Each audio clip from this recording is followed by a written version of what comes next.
Howdy an alle Cowboys und Cowgirls da draußen in den Weiten der Kapitalmarktprärie. They're going to look at these mountains behind me and they're going to say, wow, it's real. It is so beautiful. Ja, wenn man Michael McKee, den Korrespondent für internationale Wirtschaft und Politik bei Bloomberg TV, im Brokeback Mountain Kostüm sieht, dann muss es sich wohl um das von der Kansas Fed alljährlich im August organisierte Gipfeltreffen der Notenbanker in Jackson Hole im Bundesstaat Wyoming handeln. So wie mein Kollege Larry Hagman dieses ja schon in der Vorwoche angeteasert hat, wartete man also gespannt auf die Kommentare der Notenbank-Granden, um Klarheit über den weiteren Verlauf ihrer Zinspolitik zu bekommen. Die Erwartungshaltung, die war dementsprechend hoch. Die dann am Symposium verlautbarten Antworten und Erkenntnisse hingegen, die brachten wenig strukturell Neues. Ja, mir persönlich kamen die Wortspenden seitens Lagarde und Powell sogar wie Jammern auf hohem Niveau vor. Naja, auch kein Wunder, liegt ja Jackson Hole auf knapp 2000 Meter Seehöhe. Spaß beiseite. Nach wie vor zeigen sich beide entschlossen, den Kampf gegen die Inflation weiterhin mit strenger Geldpolitik zu begegnen. Somit also auf unmittelbarer Zukunft ein Higher for Longer, was die Zinsen betrifft. Lagarde sprach dann auch noch von der Bereitschaft der EZB, in Zeiten der aktuellen politischen und wirtschaftlichen Umbrüche und Verwerfungen noch mehr als Anker für die europäische Wirtschaft gelten zu wollen. Das wiederum lässt erwarten, dass die EZB bei ihrer Sitzung Mitte September die Zinsen wohl weiter erhöhen wird. Die EZB hat im Kampf gegen die Inflation seit Sommer 2022 9-mal in Folge die Zinsen angehoben. Der am Finanzmarkt wichtige Einlagensatz liegt inzwischen bei 3,75%, das höchste Niveau seit über 23 Jahren. Jerome Powell, seines Zeichens Notenbankchef der Vereinigten Staaten von Amerika, begann gar philosophisch.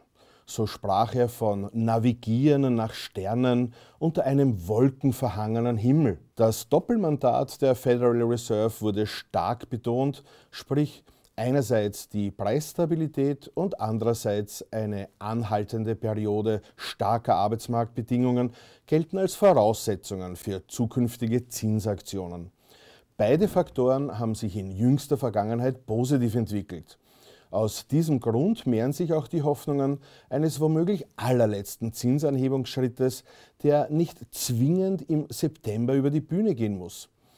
Die Auswirkungen des Finanzmarktsymposiums von Jackson Hole, die waren bescheiden. Die Anleihemärkte haben die Aussagen größtenteils gepreist und verarbeitet und die Rendite des zweijährigen US-Treasuries legte leicht zu und liegt derzeit über der historischen 5%-Marke. Die Aktienmärkte hier in Europa und diesseits des Atlantiks sahen ebenfalls keine Veranlassung, negativ zu reagieren. Ganz im Gegenteil. So kam es bei den bekannten und großen Leitindizes zu in ihrem Ausmaß bescheidenen Kursanstiegen. Während die Fed und die EZB also die Märkte auf eine längere Hochzinsphase einzustellen versucht, geht China einen entgegengesetzten Weg und versucht, ihren strauchelnden Immobilienmarkt zu stimulieren. Eine wohl nicht ganz einfache Sache. Hat es doch den Anschein, dass die Staatsführung in Peking die grassierende Immobilienkrise nicht in den Griff bekommt. Viele Immobilienentwickler, die sich auf der Jagd nach immer mehr Profit hoch verschuldet und oft am Bedarf vorbeigebaut haben, wissen nicht mehr, wie sie nun das geliehene Geld zurückzahlen sollen. Alleine Evergrande, der größte Immobilienentwickler dieses Landes, hat Schulden von ca. 280 Milliarden Euro angehäuft. Eben dieser chinesische Immobilienriese stand auch in den letzten 48 Stunden gehörig im medialen Rampenlicht. Denn nach einer fast eineinhalbjährigen Handelsaussetzung hat sich Evergrande mit einem Rekordkurssturz an der Börse zurückgemeldet. Die Aktien des verschuldeten Immobilienentwicklers fielen am Montag in Hongkong von fast 87% und waren zwischenzeitlich mit 0,22 Hongkong-Dollar, das entspricht in etwa 3 Eurocent, so billig wie noch nie. Das lässt auch den Unternehmenswert ordentlich schrumpfen. Stand der Immobilienriese im Jahr 2017 vorübergehend noch bei einer Marktkapitalisierung von fast 50 Milliarden Euro, so waren es zum Tiefpunkt am Montag weniger als 350 Millionen Euro.